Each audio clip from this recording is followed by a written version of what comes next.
All right, hey everybody, and welcome back to a very special episode of Divulgence. We have made it to the 1 year milestone officially as of today. I'm very excited to be here after 1 year and still rolling. We're gonna have a bunch of guests maybe kind of coming in and out today. We're celebrating the 1 year, but we're also commemorating the 21 years of the 9/11 attacks in New York City, which is obviously a huge event in the life of anyone because it's just one of those things that you kind of know where you were and you just don't forget, essentially. So to put it in an intelligent way. So before we start, I will introduce the wonderful guests that we do have here so far. First, we have a new guest. She is a author and filmmaker, researcher.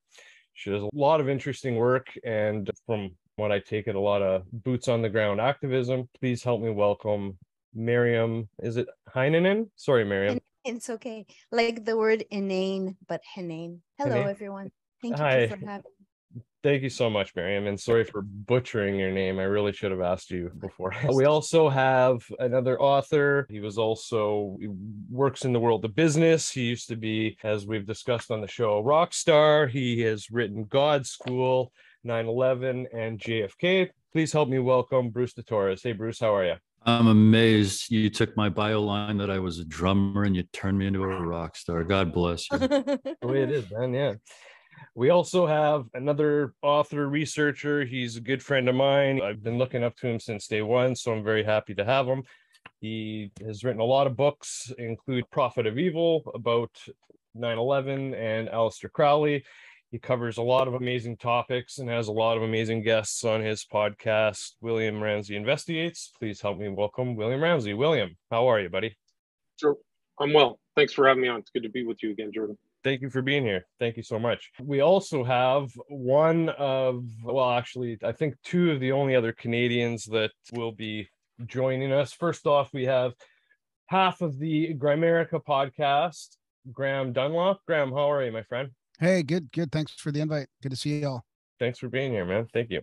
We also have on the almost the kind of opposite side of the country, we have author, historian. He has written a lot of books on Camp X, including Inside Camp X. I think I have almost all of his books as well.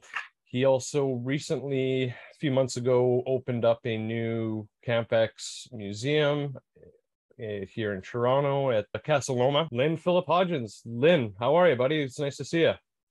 Happy to be here. Thank you. Right on, right on. I'm very happy for everyone to gather today. We're kind of, celebrating the 1 year of my show. I mean, personally, I'm celebrating. I also want to shout out, we don't have the original three here right now, but we do have Bruce and William. I just want to give a little tip of the hat. They joined me along with Don Jeffries on my first episode, and then I think William was my second, Bruce was my third, and then I think I had Don back shortly after. So I just want to kind of say a little thank you for giving me your time and attention just from day one. I mean, it's been a lot going on in my life, but I still decided that it was something that I wanted to do, and it's just wonderful meeting all you people that are here with me right now, and the other people that I've met over the last year. But I just want to say thank you from day one. Like I don't think I had a tweet out or a page up, but you guys agreed to give me your time, and I've just been going. Oh, and of course here he is, and I've just been going ever since. So I'll back it up a quick second because this is amazing timing. We also have my good friend, author. He's written a lot of great books as well, which I do own, including Hidden History. Please help me welcome, with an amazing entrance, Donald Jeffries. Donald, how are you, my friend? Hey, I've been fashionably late. That's okay, man. That's okay. I was literally just introducing everyone, and the second that you popped in, I was just giving a personal shout out to yourself, William, and Bruce, just saying thank you for being there for day one, essentially giving me your time and confidence and agreeing to come on. and you've come on numerous other times, and I just appreciate you guys giving me that chance, and I'm glad, and I'm happy to say that I'm still here going, and it's thanks to everyone here and people like you guys. So thank you personally for coming on. Thank you for having me. So yeah, now that my yapping's done, Lynn, were you one of the individuals that mentioned that you had an actual story about that day? Oh, Okay, I do. so I do. would you like to start Sure, by I can sharing start your it off. story? Sure. Of course, we all know where we were on 9/11, as you can't forget that. I just received one of my books. Truck pulled up at the house, and we were unloading it. It was one of the books called Camp X: The Final Battle. And so, in between unloading this truck, I was watching TV. And one of the things that surprised me, I was listening to it and then running back out and unloading the truck again. But listening to it at the time, I was very surprised to hear that, first of all the commentators were saying that a small aircraft like a Piper had crashed into the World Trade Center. And I found that very mysterious, because they were all the networks were saying the same thing. And they were saying that, I bet it was for a good hour, or until the second tower was hit. And they were saying that over and over again. And but there had to be so many eyewitnesses to that aircraft going into the building. There's no way you could mistake it, that size of aircraft for a small plane. Anyway, I found that surprising. But the story I have for you it goes out 9 months later. I was invited down to the 60th anniversary of the OSS, the forerunner of the modern day CIA. And that was in Langley, Virginia. And it was in June of 2002. So it was just after 9/11. And I was asked to speak at the National Press Club.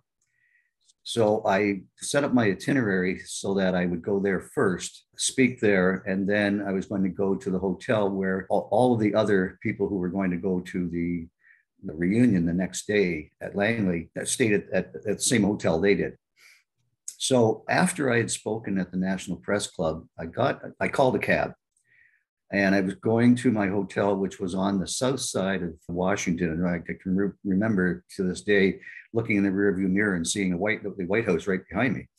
And so I driving on, and this cabbie, he started very, very, very talkative, and he started going on about George Bush, President Bush, and the White House, and and swearing and saying all kinds of stuff about that bastard in the White House. So he's going to get his. He's going to get his. And he in the end, he comes out. I couldn't wait to get out of the cab, first of all, because I felt very uneasy.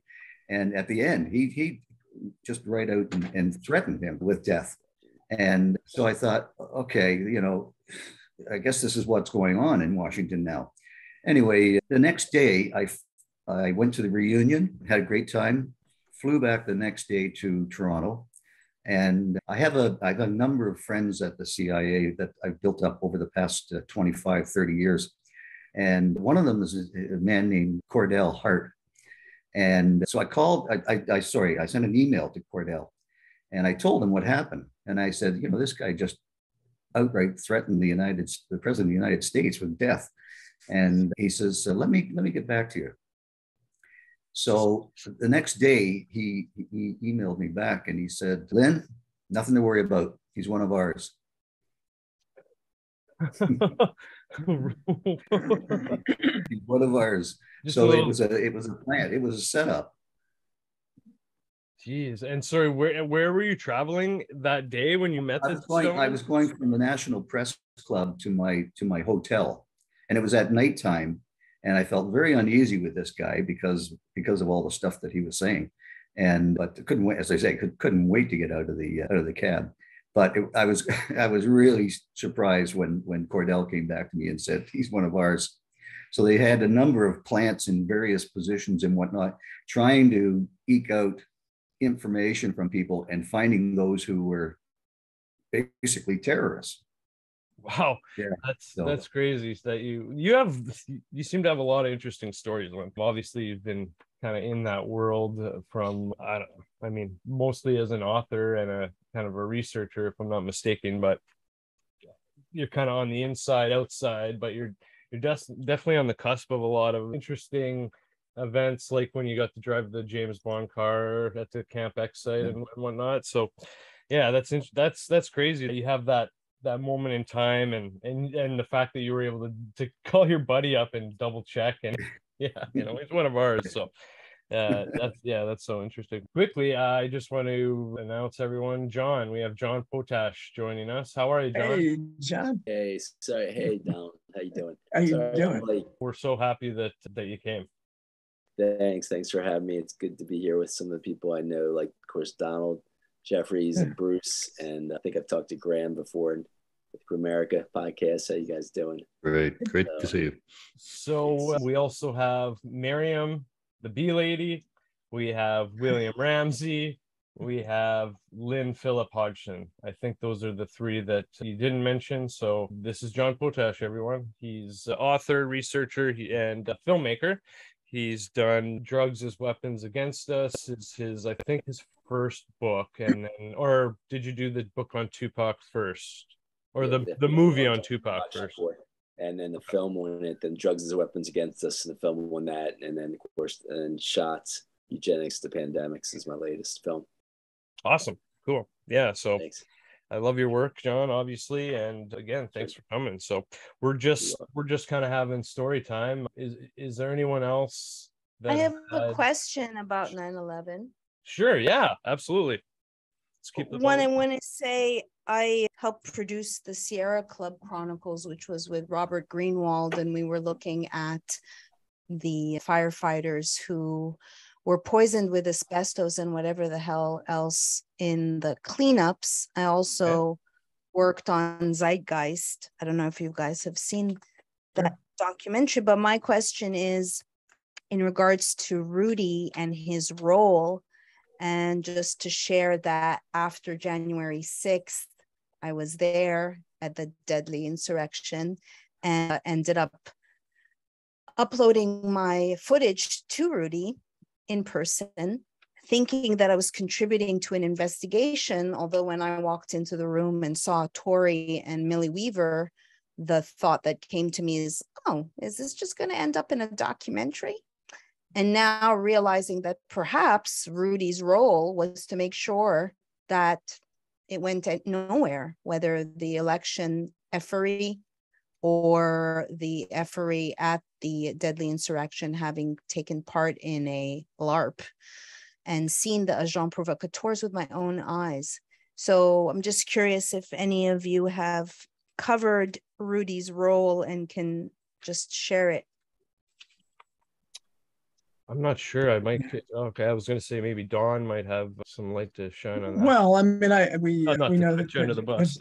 No, well, we know that Giuliani was right in the middle of all that. That's why it became kind of laughable, to see so many people on the right embrace him as some kind of a truth seeker, when he became Trump's. And to be honest, he has kind of gone down those rabbit holes. He was very much involved with Hunter Biden's laptop, and recently he had an interview with Ashley Babbitt's mom, where he was obviously very critical of that. So I don't know. I obviously I don't trust Giuliani, but he was, and Miriam is exactly right to remember where he came from. I'm interested to hear Millie Weaver. Millie Weaver's, that's the old InfoWars wars. Well, I found it odd.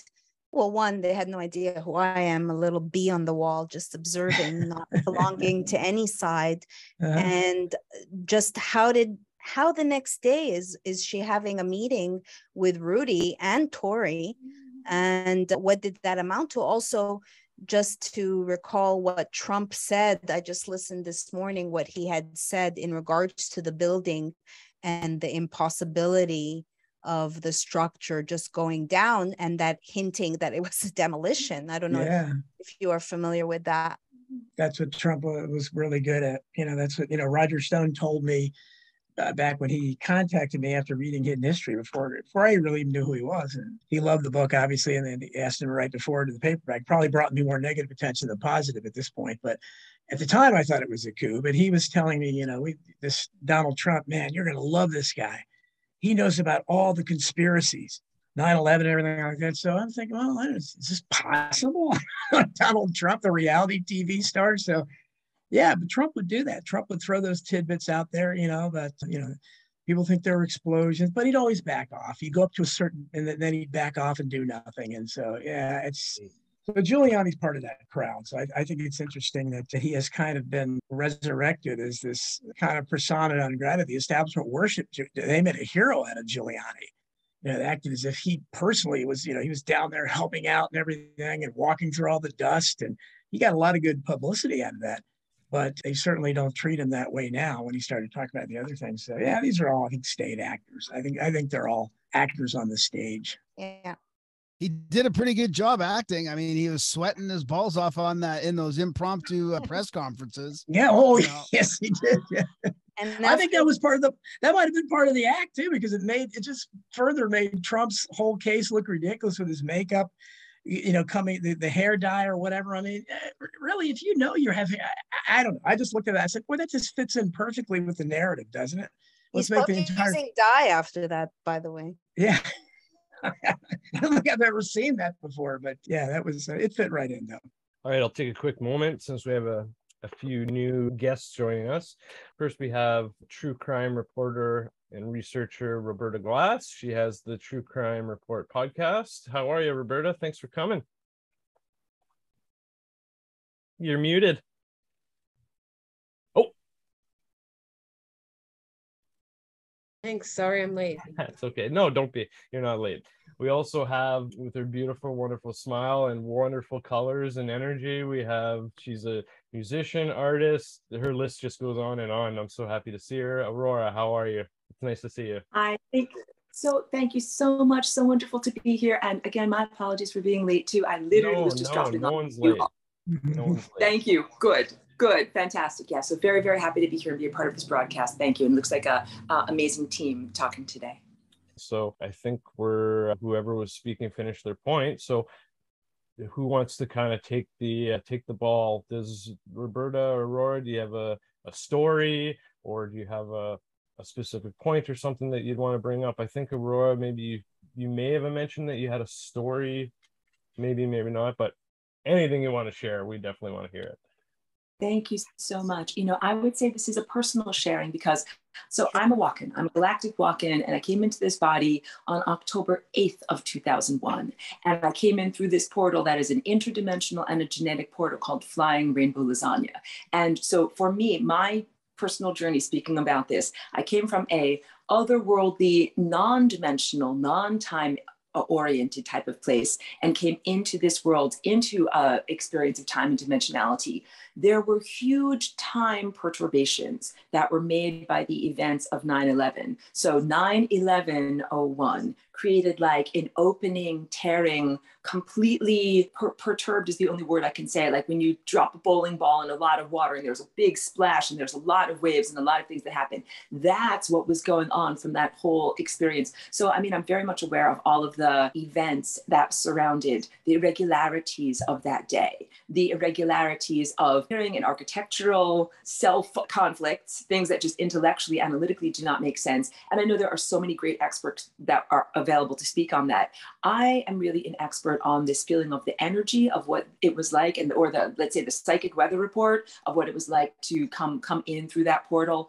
Huge time disturbance. So that event that happened on 9/11 was like an epicenter, and time events spread outward, not even in concentric circles like the surface of a pond, but really in spherical circles like shells spreading outward. And what was happening then had a lot of impacts on many, many, many multiple layers of reality, because it wasn't simply that buildings fell. It wasn't simply fell, were pushed, right? Like that's a good, joke. Like when they say somebody fell, down the stairs, but they were pushed. It's not simply that buildings were demolished or that lives were lost. It was all done for a very strong esoteric purpose. And that purpose is not always visible to the world of the five senses. So a lot of it had to do with creating these opening structures in not only causality, meaning the sense of before, during, after, or what ties events together, like this thing happened and these other things happened as a result, not only because of that, but in the sense of souls being sacrificed, lives being killed very quickly. Like when,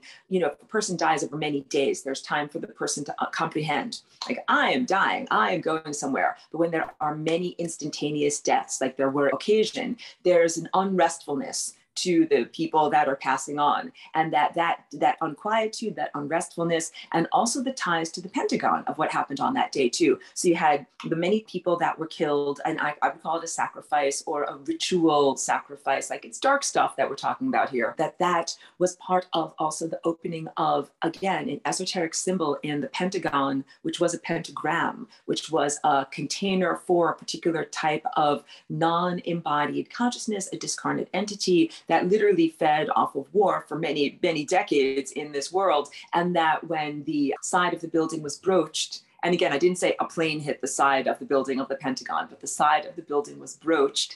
And then that was like a symbolic opening up of that seal or of that pentagram, that it was a huge updraft of all of these souls moving to another place, and then yoking that to the opening of this seal of something else, basically a incarnate entity to be able to come out. So I know that is— Sorry to interrupt. But just one thing is that the Pentagon, the groundbreaking of the Pentagon was September 11th, 1941. So it's just an interesting date today. Sorry to interrupt. Please continue. No, thank you for that interruption. So like I said, I am certain that there are beautiful experts on many different levels, like the experts of the architects and engineers who can tell us in a very physical world level the things that do not compute and that are in self-conflict. And then there are many aspects of the social dynamics representing why was Building 7 demolished, what was housed there, what are some of the repercussions of that. And then again, I'm sharing on the sense of that being like when you strike a gong, the gong doesn't just say, here's one note. It goes on and on and on. And also geographically, that was the beginning of a mind diminishment. I would call it spell, or let's say esoteric energy to influence human consciousness. Like if you drop a bomb, there's an epicenter. And then if you're in the blast radius, you get a lot of it. But then if you're a little bit further away, not as much, a little bit further away, smaller shockwave, and then farther away, you hardly feel it. I feel the same thing was happening in terms of the psychic presence and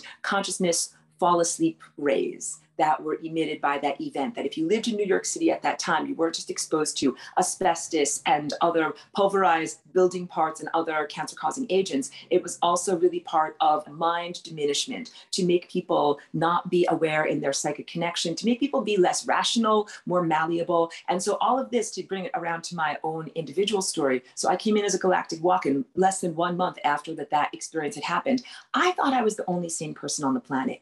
I saw everyone here being so influenced by the events of that day, not being fully present in their minds, being very hugely manipulated by media. People had like 2 American flags on their cars driving around. There was a huge amount of propaganda, is what I'm trying to say. Huge amount of propagandizement. And for people that are alive now and that didn't live through that time, they might not even know how much cultural, social dynamics were influenced, manipulated. It was impossible to really talk with other people about what had happened because it was a huge trauma. Like in trauma-based mind control, what you have to have is a big trauma, a big scary thing that happened that gets everybody totally destabilized. And that is what I came into in terms of human society. And it was very challenging for me to even find or connect with anyone that I would say is a sane person. Insane, when I say that word, I mean sane being connected to reality, as opposed to psychotic just means not in connection with reality. Like many people were believing in a lie or a fantasy or a destructive illusion.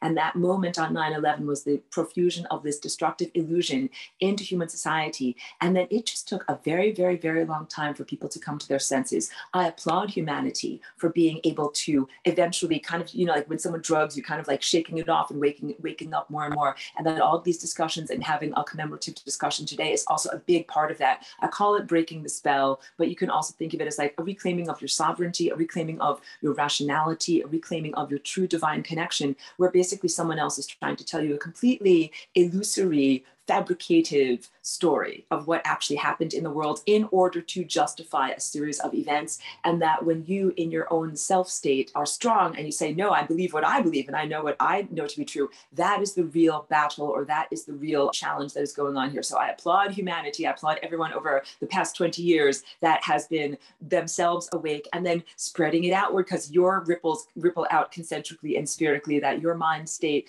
positively affects others. So all of these discussions have been about reclaiming sovereignty and basically becoming sane again. Do you mind if I ask you a quick question? When you say you're a galactic walk-in, what do you mean by that? So what I mean is there was a woman who lived for 27 years in this body, and then she had a traumatic brain injury on October 8th of 2001. And my name is Aurora. I came in from a place that is a higher dimensional reality. It's really not a higher dimension. It's outside of time and dimensionality. And I came in through a genetic portal because the woman's death that was being created, that was also part of time distortion technology. What I'm talking about is not true wisdom. Like there are some space races and galactic societies that have true wisdom in their influence over time, space, and dimensionality. And it's basically time and space is woven together like an incredibly complex sweater or tapestry. And if you pull on one string, it can unfurl the entire thing. And of course, if you eat a giant hole in the tapestry, the whole entire causality structure of the tapestry can be destroyed or can lose its integrity. So what was being done with the events of 9/11 and also with the death of this other person who was alive for 27 years, that was all part of this very concentrated, focused agenda to distort time, fray the edges of time, and then try to create certain levels of destruction, but then a harvesting of energy during that destruction. So when I say I'm a walk-in, and I didn't originally have that word when I came here, so I've kind of taken that on in air quotes, it means that I'm an otherworldly soul or presence that has come into the body of a person. And in my case, there was a metabolic death. So there was a brain injury and the person actually died. And I came in order to take up the mantle of this life and make sure that the time tapestry did not get unfrayed, did not get destroyed. I kept the string of this life going, and then have also been doing a lot of work in order to try to help heal and rectify the tapestry of time itself. Have you posted your story? I'd love to read a book you've written about your life experience or your Aurora experience. Where could one learn more about you? You know something? I don't have a book. I should write a personal sharing of it. A website, your social media handles. What do you got? Please do. If you want to find my channel on YouTube, I think that's the best place to start. It's called Flying Rainbow Lasagna. And I spell lasagna with an E on the end. And there's an old video of like 10 years ago where I share my story of walking in. It's still valid, but it's just 10 years old. And then I also have a lot of my teachings and things where I share about all of this stuff that you see behind me, all these paintings and what you see on my fabric. That's all. Some amazing art. Oh, thank you very much. You really do, Aurora. Yeah. And just to add, I think, Bruce, I'll send them your way. But we've done 2 episodes together, Aurora, and I think both of those talks, we talk about some very amazing stuff, and you share a lot of your story and whatnot. So I mean, you're talking about your other video being old, but if you're looking for something more up to date, I can send you those, Bruce, because yeah, we get pretty deep into both of them. I can find your podcast. Is that on your YouTube also, Jordan? Yeah. I'll look them up both. Aurora, I got a quick question for you. All that you said about the fabric of space, time, and everything that you said, how does that fit into the idea of an eternal consciousness or eternal essence?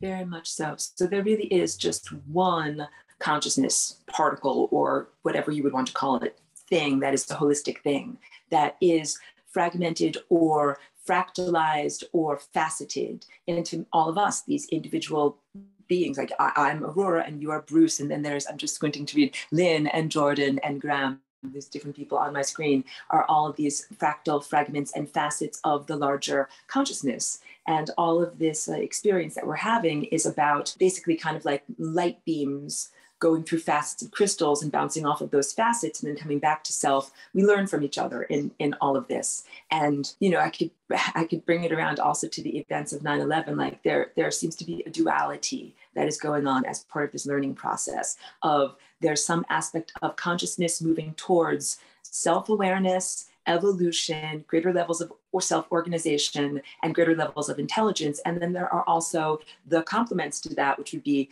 devolving, de-evolution, going towards chaos, and the things that most humans would define as dark or evil. And these are both, they're complementary, but we don't have to struggle endlessly in dualism. But I see a lot of the events of 9/11 as being related to that dualistic struggle. Like it very much is an example of light versus dark, even though I don't frame everything as just two flavors. There's not only chocolate or vanilla in the world, there's so much more. But that really was a major turning point and inversion and the beginning of chapter in human history that is really what I would say is part of a very positive thing. It's the struggle to ascend, which is to reclaim your sovereignty, to reclaim your divine connection, to know again the supernatural powers that are available in the individuated experiencer. Like your body has superpowers. You have an innate connection here that can do so much in terms of what people would call magic or miracles, that we are really heading into that level now, 20 years later, of human development and evolution and experience. But there have been many, many, many layers of inhibitions or hurdles that you have to jump over to get through all of that. And that's pretty much what the agenda was on that day and has continued for many years. Thank you. Can I add something to what Aurora is saying? Of course. You know, in regards to, let's say, Tavistock, when they killed JFK, it wasn't so much about killing a king, but killing something in the human spirit. And the same thing would happen with 9/11. It's part of a Tavistock plan, and it is about standing in the way of our superpowers, for lack of a better word, especially for those who are old souls or who are in touch with all that human species can be. So just add to that that this is a conscientious plan, just like with George Floyd, which was used to usher in the color revolution. These magnetic, these huge events that impact the people. This is no accident. I just wanted to add something from my unique perspective, I guess, as a psychotherapist for over 30 years. You mentioned something about shock, and I just think that, like, the shock doctrine of Chile in 1972, I believe it was, or whatever it was, in 1970s, September 11th, 1970s. I do believe that shock doctrine does play a part in the way they rolled in. They just did away with habeas corpus, and so much of what we accepted as losing our constitutional rights right after 9/11. And living in New York City at the time that it happened, I did hear many eyewitness accounts of people that worked in the buildings that said that there was strange construction going on in the buildings at the time on Pacifica Radio in New York City at the time. People were giving eyewitness accounts. We didn't know why this construction was going on. They were closing off. During the weekends, we weren't allowed in the building. They were saying it was closed for construction in the weeks leading up to 9/11. So there were obviously, not obviously, but there's much evidence beyond that they were, of course, planning the demolition and planting the bombs, the thermite and all that, in the structures in advance. But also, I'll just say, then we have to look at the motives for it all. And in my Drugs as Weapons Against Us kind of look at things, I saw, of course, that they had, a number of people have documented how they had all the troops lined up ready for the invasion of Afghanistan so long before 9/11 happened. And so, we invaded Afghanistan, what was it, it was maybe within a month of 9/11. And, it took so much planning, or taken so much advanced planning to have that invasion happen, the ground, invasion and everything else.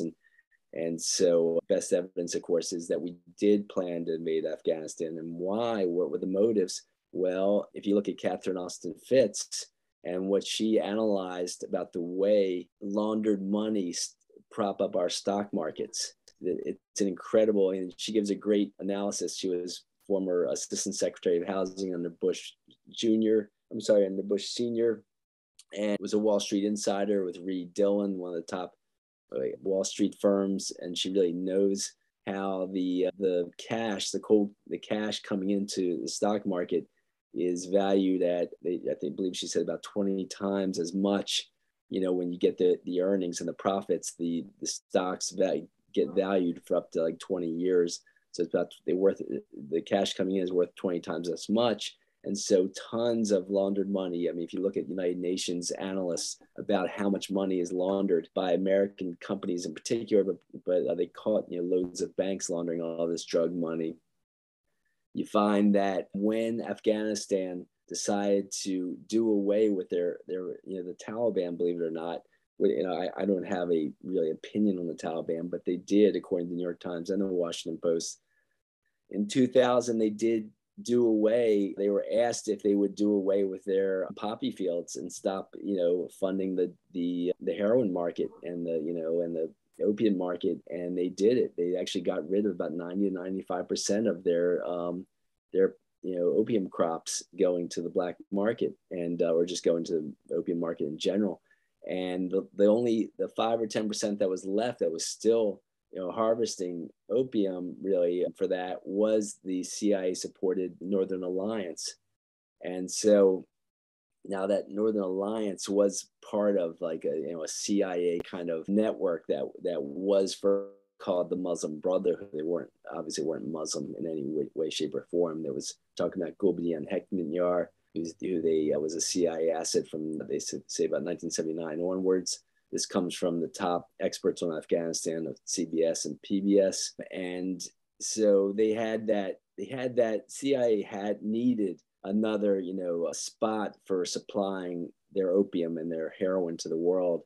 And they start, after they lost the Golden Triangle around Vietnam, if they lost the Vietnam War, they needed a new one. So they set it up, of course, around the Golden Crescent for poppy fields, which was the Afghanistan-Pakistan area.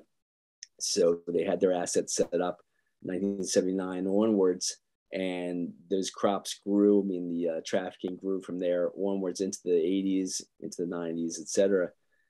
So when that Golden Crescent was taken down, I mean, the top source for that Golden Crescent, opium and heroin, was taken down by the Taliban in 1 year. It really threatened our stock markets. It really threatened so much, and threatened so much of money for the CIA and the oligarchs. Of course, then besides just that, the other motives would have been, of course, the lithium, which is abundant in Afghanistan, oil pipeline going through the Caspian Sea, and there was, of course, other profit motives and strategic motives around 911 having us launch a war in Afghanistan along with Iraq, etc. John, you said the Taliban was asked to shrink their opium production? I believe it was United Nations that did that. They asked, they asked that believe it or not, certain governments try to shrink their contribution to the drug problem, and they actually did that. So I have the New York Times and Washington Post articles on that from 2000 in my film and in my book. You can see the actual articles in my film. In the book, you get the references to the actual dates of the articles and all on that. Thanks. My understanding of the Taliban is they were to some extent backed by Pakistan intelligence, and behind them the CIA. Right. So, but how independent were they in shrinking the opium? It's a little murky. Yeah, I mean, I can only guess they did that independently, because it would seem to go against any of the oligarchs' wishes or the CIA's wishes, but who knows? Maybe I can't tell you about that. I really don't know. It might be a way to gather control of it too. If you have to, maybe to control it, you have to get it shrunk down first, and then sort of take control of it that way, and then grow it up. Knows? I really don't know. A wilderness of mirrors. I don't know.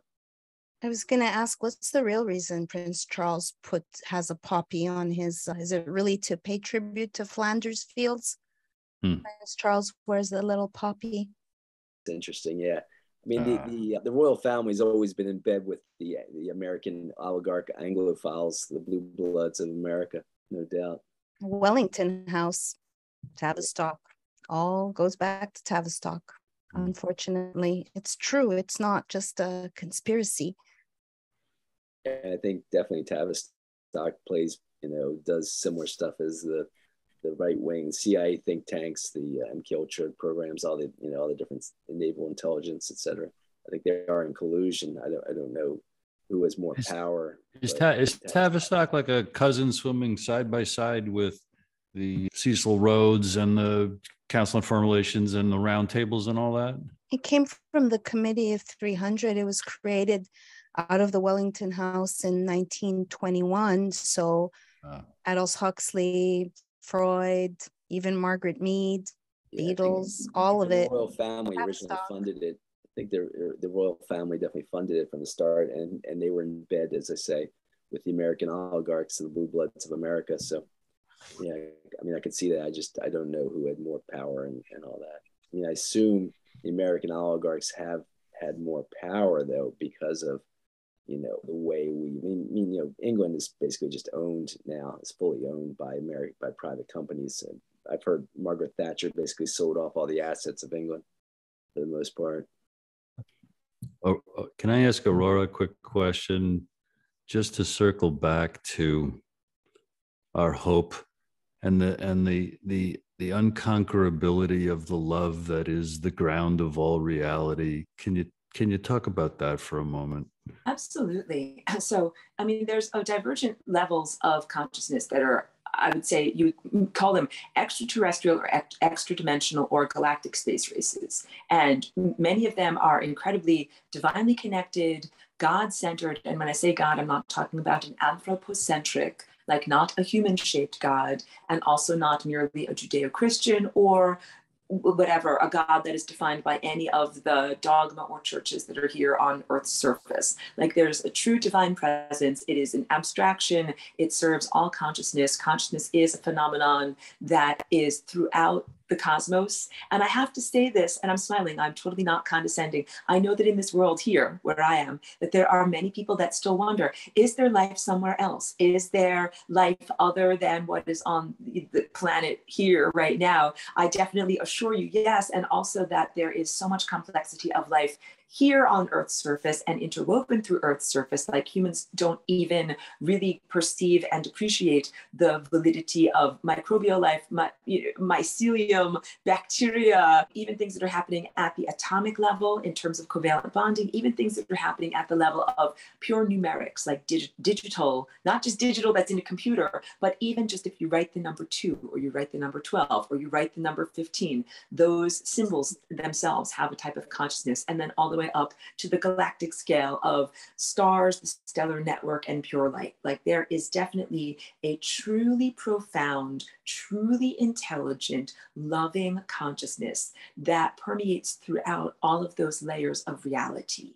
And that's the galactic society that I'm a part of. Like we don't use technology. Again, it is not a sneering condescension. It is just the sense of like technology is training wheels. You don't really need anything other than your natural biological or consciousness-based structure.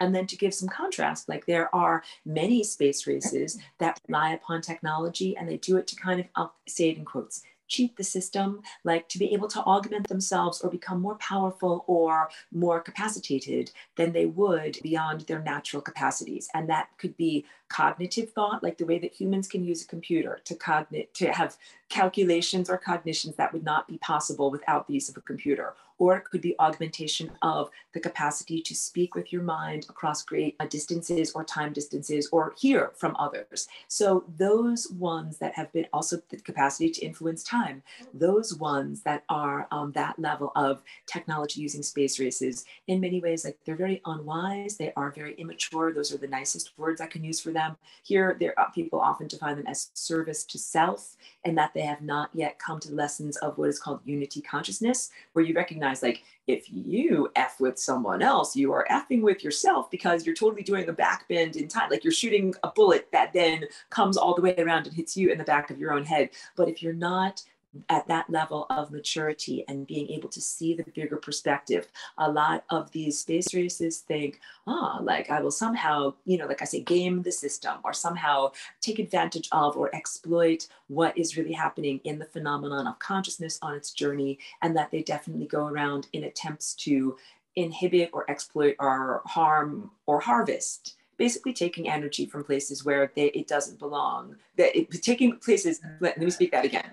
taking energy from places where it does belong and making it energy out of place, like taking it as a parasite or taking it as an exploiter and a usurper, and not really acting in accordance with the larger plan. So the most positive and profoundly truthful thing I can say to you is that this larger intelligence, this divine intelligence, is supreme and is profoundly intelligent. It is more powerful than any AI you could imagine, more supreme than any technology you could imagine. And so even if we might have been through many dramatic experiences that might make it seem like, oh, like the powers of chaos, evil, or darkness appear to be, you know, running rampant, doing things, screwing things up, I really can tell you from truthfulness that this larger intelligence is supreme. There is not only a plan, but like I would say a map, like a very perfectly harmonically drawn together series of events that does rectify everything. But when you are in the first person experiencer mode, like when you are actually in the driver's seat,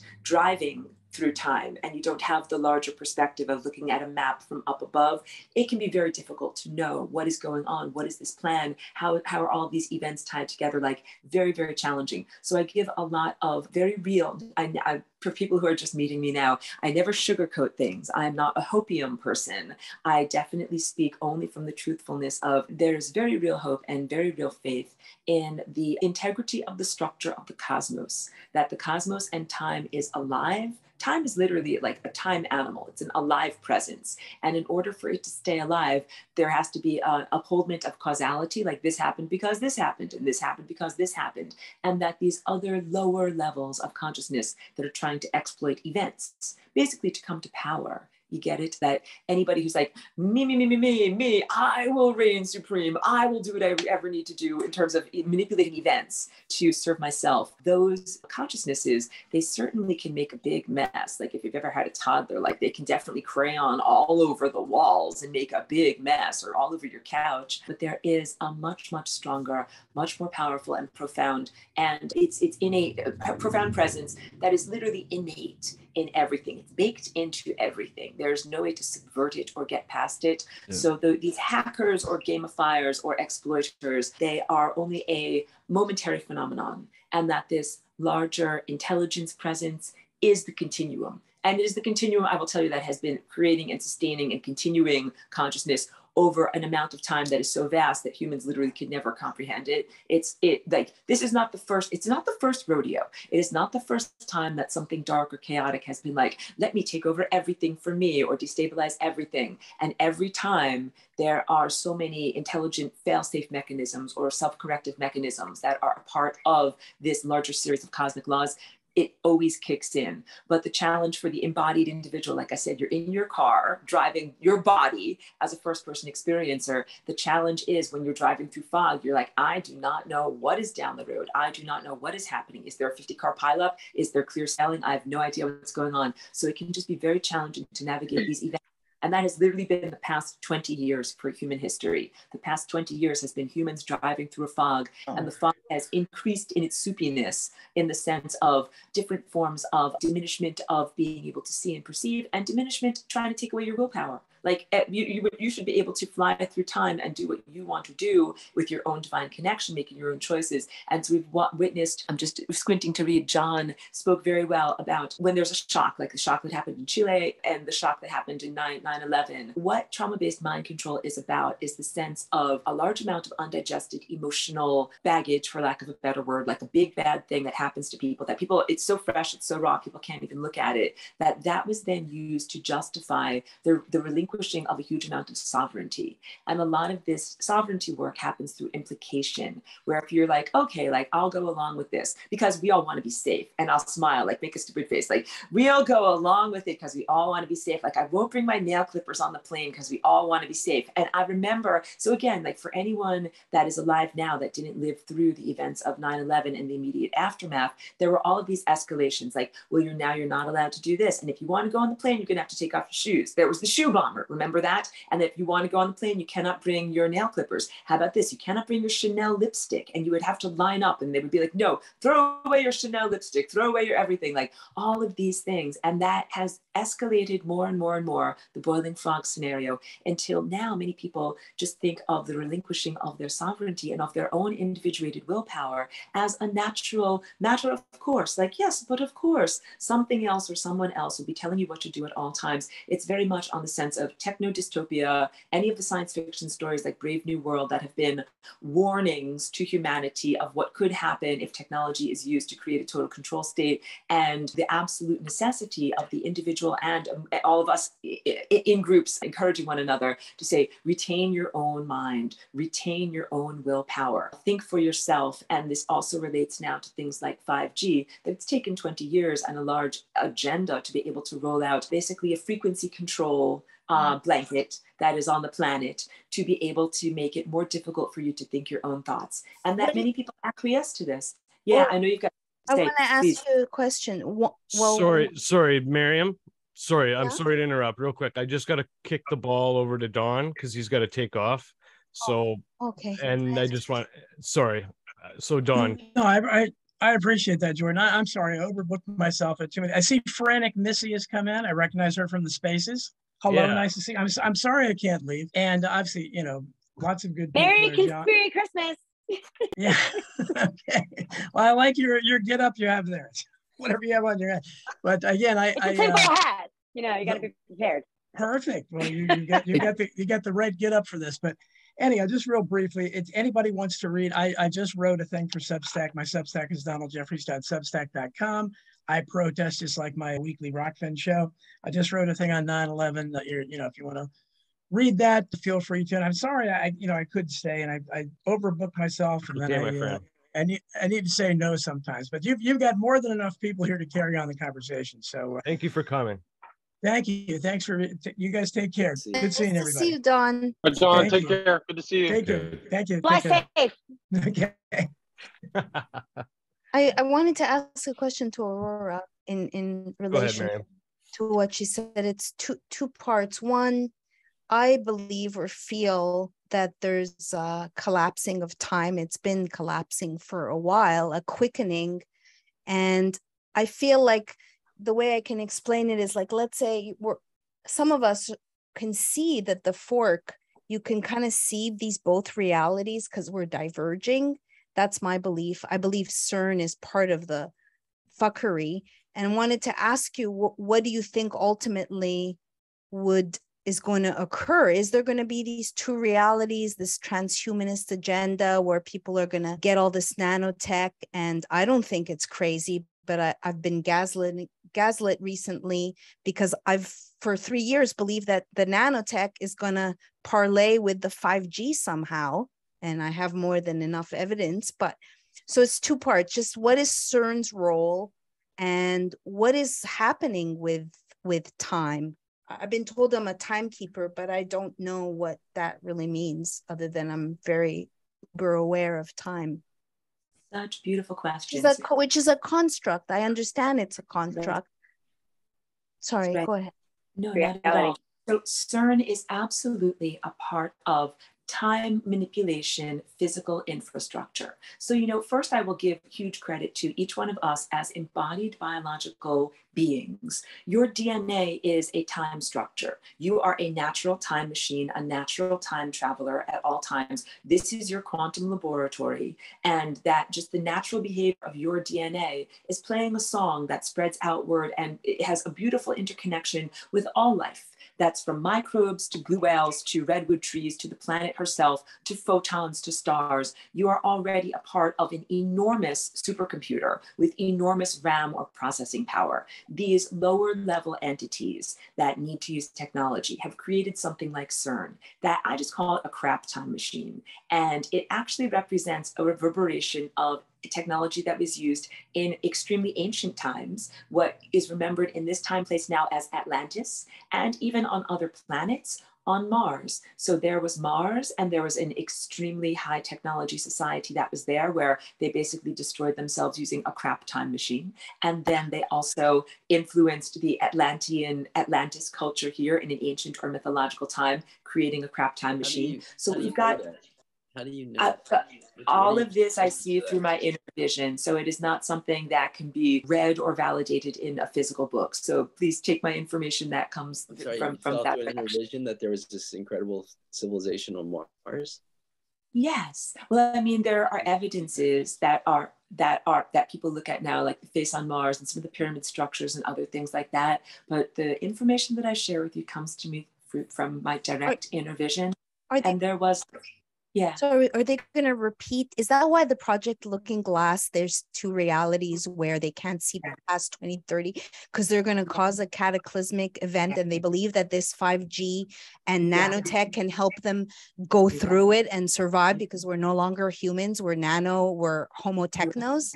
You totally got it. Really, really well said. Very excellent shorthand. So all of these things that I referenced are layers of time, because time is like a tapestry. If you could imagine layers of time, and then the way that a needle sews thread through many layers of fabrics. You can have one event is like the needle with the thread that flows through many fabrics. So there are many times that time manipulation technology has been created on many different planets, and it creates these reverberative effects that affect many different layers of reality. We are in this layer of the time tapestry, and we have CERN here. We are experiencing these malevolent agendae for time loops, which is what Marianne just referred to, the sense of those. Sorry, Miriam, if I didn't have your name right. I'm squinting also. My screen is tiny. Thank you for understanding. The time loops that are attempts to hijack and exploit time. And then you mentioned very beautifully a sense of nanotechnology, which also, like the nanotechnology that we're experiencing here now, is exotic technology. It actually does not arise from Earth humans on the surface of this planet, learning through first principles. That's like experimenting, like trial and error, and then developing new systems. It is really something that has been placed here or sprinkled here, like rainbow sprinkles on top of your sundae, not in a very fun way. Nanotechnology has been placed here, and it's also very much against cosmic law. That's why I go lighthearted in that sense, because when I really go into like the profound anger at the injustice of it, real galactic societies are like, look, you have a burgeoning consciousness experiment that is here in this planet where it's about to burst forth into profound levels of self-exploration, and then pretty much getting sprinkled or hosed down all the time with this anti-consciousness type of substance. That the nanotechnology is very much metallic and also partially bioengineered. So it has both a metallic electrical component to it, but then also a biological parasitic / fungal component to it. Right. Yeah, they're obsessed with, they're obsessed with this parasite. I'm like, are we overtaken by aliens? What's this obsession now? You even created a conservation to preserve parasites. They don't need conservation. And the GO can't see a reflection in the mirror. It's not from this planet. Yes. So really the events of 9/11 were alien invasion. But your planet was invaded a very long time ago, and the genetic code of humans has been genetically modified many, many times to diminish human capacitation, to incapacitate you. So you've been genetically modded many, many times. What's happening with the influence of nanotechnology right now is only the most recent attempt to subvert your own superpowers, basically. That when humans are unfettered, you have amazing inner powers, not only for your own body's healing, sustenance, and strength, but in your capacity to directly connect to time and do events and make events happen in what would be considered, like I say, superpowers beyond Superman of the cartoons where you can fly or something like that, but really more the sense of being incredibly empowered, incredibly capable, incredibly able to create your reality. You can create matter. Like you would not have manufacturing, you would not have factories, you definitely would not have any of the things that everyone is so reliant upon, or you would not have a money system. You would have a very, very different world if humanity were truly capacitated. So the nano invasion is only the most recent part of the agenda that was rolled out. 9/11 happened. After that, we started to get diminishment of rights. Then also cell phone technology is another aspect of the diminishment of your true inner divinely connected state. The chemtrails are the spraying of nano onto humanity as humanity is becoming re-attenuated to their divine connection. And then the aspect of the chemtrails that are ingested being excited in a 5G network. How about all the satellites that are creating a frequency fence? If you look at the globe, if you believe we're round in a heliosphere, that you see all this metal like a gate around to create interference. I feel like as a spiritual being, all this effing interference. Yes, it's very truthful, very accurate, and I thank you for your perception, your sharing. The satellite system is not merely an inconvenience or space debris or something that blocks out your view of a pristine star field. It actually is a type of frequency fence that is meant to encapsulate humans on this planet so that not just that you can't fly to another place, but it makes it more difficult to speak mind to mind with far distant galaxies and other forms of life that are in many ways hugely benevolent. So imagine if you would want to be able to call someone, like I live in California, call someone on the phone who lives in New York City. But what if they messed with your phone? So you could never talk with, you could only talk with your neighbors down the street. You would have a very limited tribal existence. And that is what these, usurpers and inhibitors of humanity are trying to do. They're trying to keep you stuck in your own little planet and then not knowing or believing in the capacity to connect with something that is out there that is much richer. And I don't just mean in the abundance of physical resources, I mean in the abundance of ideas, that you really should be in the marketplace of ideas. Marketplace is not the right word. The sharing and mutual reciprocity. You have a lot of beautiful ideas and creative energy. Humans have an amazing amount of beautiful ideas and positivity and creative energy that is what is considered to be valuable and valued in the capacity to interact with other civilizations elsewhere. So the real economy of sharing is a better way of putting it, because here in this world, all of these words have so much baggage attached to it. But when you have a great idea, it's like if you're a musician and you write an awesome song and then everybody wants to hear it. They're like, I want to hear your new song. And then you also learn from others. Your song is your ideas, your creativity, and your genetic vibration. Like humans don't even know how amazing, what a treasure your body and your genetic code is, your lineage, where you've been from soul, like on your, who you've lived as your soul. Like I lived here, I lived here, I lived, I died, I lived, I died. That whole entire complex tapestry of who you are is amazingly valuable and precious is a good word, your treasures. And that's really what has come to this world, is something that's trying to mine the treasure of what is here, to keep you stuck in a box, in an enclosure, so that you don't even know how valuable and valued you are. We're just food, You got it. for these people. It's becoming more and more obvious to me that I really think that we've been overtaken. The message I was getting years ago is, well, I hear passages, do these people bleed red? And that was a way of saying, like, are these people human? And I think that we've been hijacked. Someone who is an old soul, who's been here many times, and claiming that more and more with every day. I was told, and I don't know if any of you have delved into the Akashic records, or you have, Aurora, but I was told that I was one of the first soul print developers. And I had never even thought about this notion of working on how to put the spirit or the soul into the body.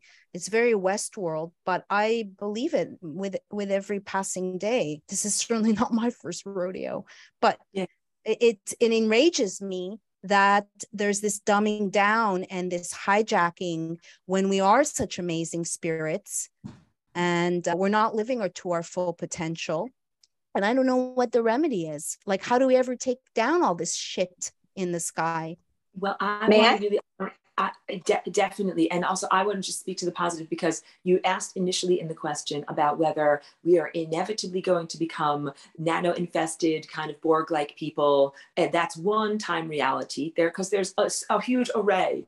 There's every single different type of possible future, from join the Borg to return to your divine, natural, innate presence. And I am very much here as like a freedom fighter, and to give people the encouragement that the Borg is not inevitable at all, even though sometimes it can seem bleak. And the past 20 years have been a war of attrition, to see like you're holding on by your fingertips. You're like, I'm not going to get taken over. I'm not going to get taken over. But many of those around us have fallen, like war of attrition. But it is not inevitable. And that the other timelines, like you wonder how to get rid of these satellites, how to get rid of all these things. And also the nanotechnology is in the bark of trees. Like it is absolutely in the environment. It's a huge cleanup project. I will simply say that when you really achieve those supernatural powers that are part of your innate capacity. Again, when you get capacitated, you will be able to clean it up that quickly. You will be able to clean up all of the 5G infrastructure, all of the satellite systems, get the nano not only out of your body, but out of the trees, out of the soil, off of this planet,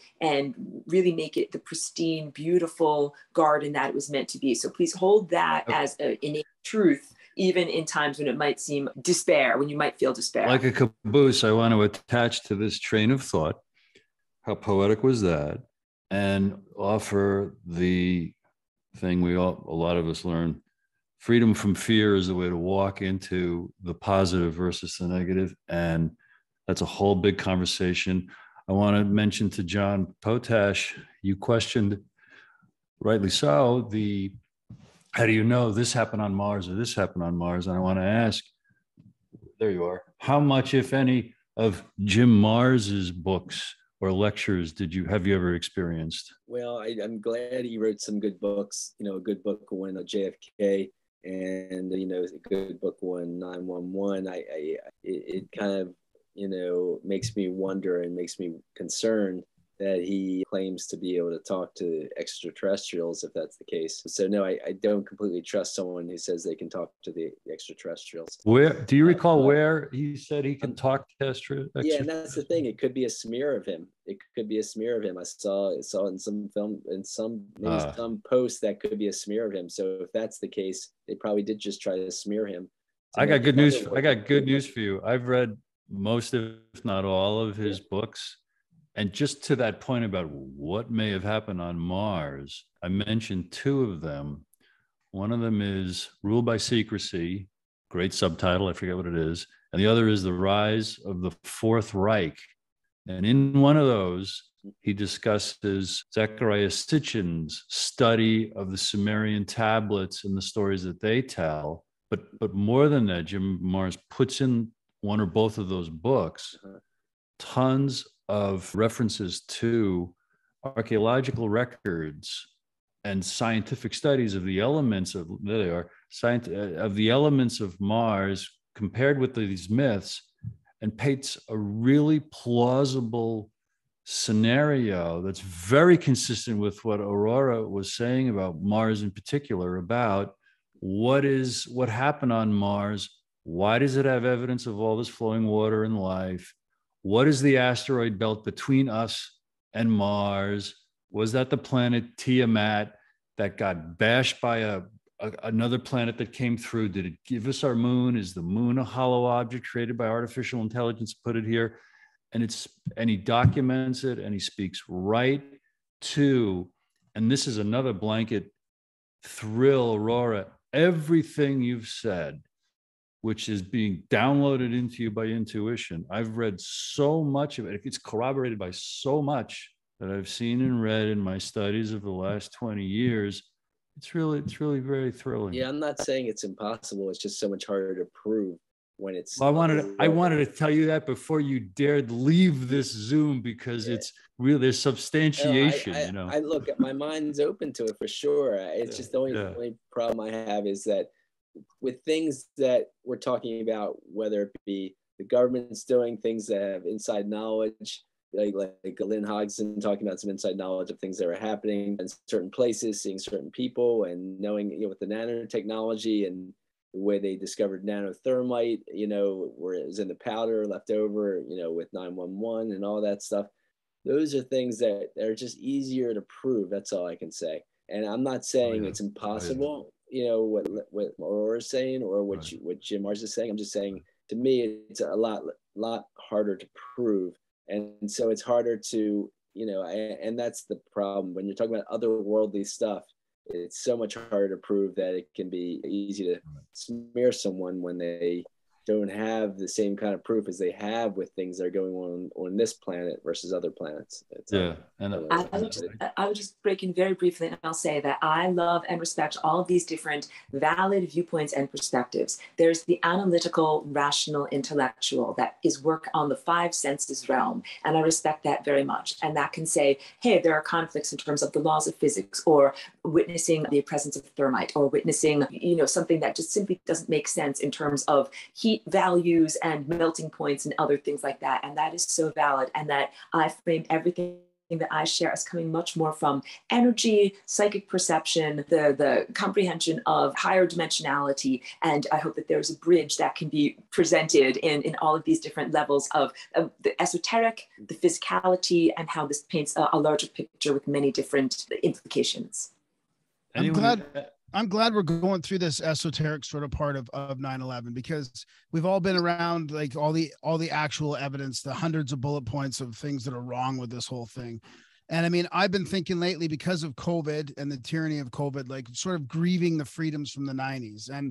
And it's hard to just sort of think back to like, what would the world look like? Because we were getting into a point in the 90s, you could go to the airport 20 minutes before your flight, skip through the check-in, jump on a flight. I mean, there was like, it felt like there was a real freedom sort of coming, although there was lots of other problems in the world, of course, at the same time. But I mean, this gives me a different perspective of like, okay, maybe we can just think this needs to happen for us to sort of evolve and realize that there has been sort of this thumb on us the whole time. But there also feels like there's a contradiction there. I mean, there's a cosmic plan that Aurora talks about, but then there's also this sort of black goo, nano agenda that's happening. Well, is that part of the cosmic plan? I mean, how do we think positively about the future when we're when our freedoms are getting taken away, and yet we're how do we step into that like faith of a cosmic plan, rise above to the 5D. I mean, that's what I'm trying to do. That's very, very, I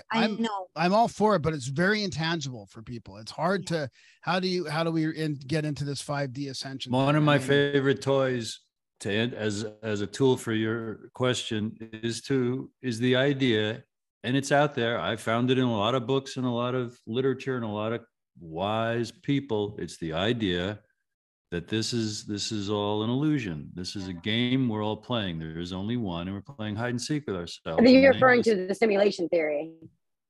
No, but it sounds like it, but that's not how I built it or developed it. It might be identical. It might be identical to it, but where the power and the fun comes from is as a spiritual theory, we're eternal souls, or we are the one.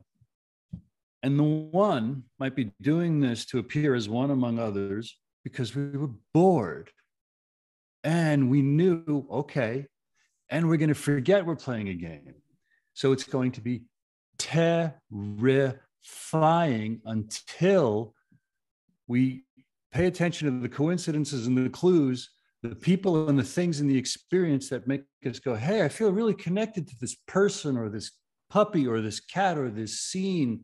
And I feel like I'm one with it, but we fall in love with another human. And the solution is we love every other moment and thing as ourself. And that's the aha. And we spend the rest of our lives trying to explain that and inspire others to play the game like that. It's a fun way to go through it.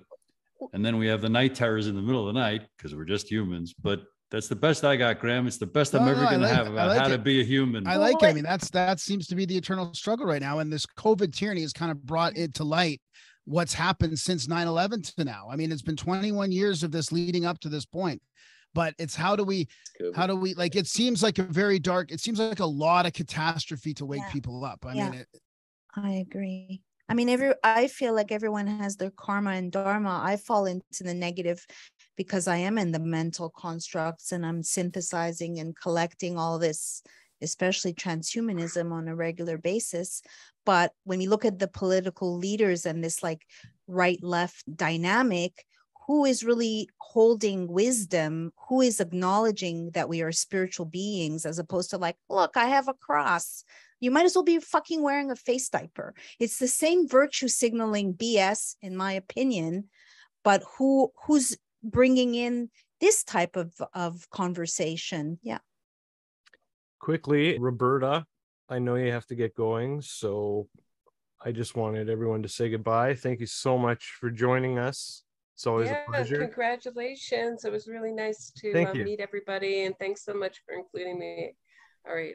Have a good one. I have to run too. I got to run too. Jordan, thanks for having me. Okay, Appreciate William, we'll be in touch, my friend. Okay, you take care. Cool. Yep. You as well. Take care. All right, bye, William. All right. John's only got a few more minutes.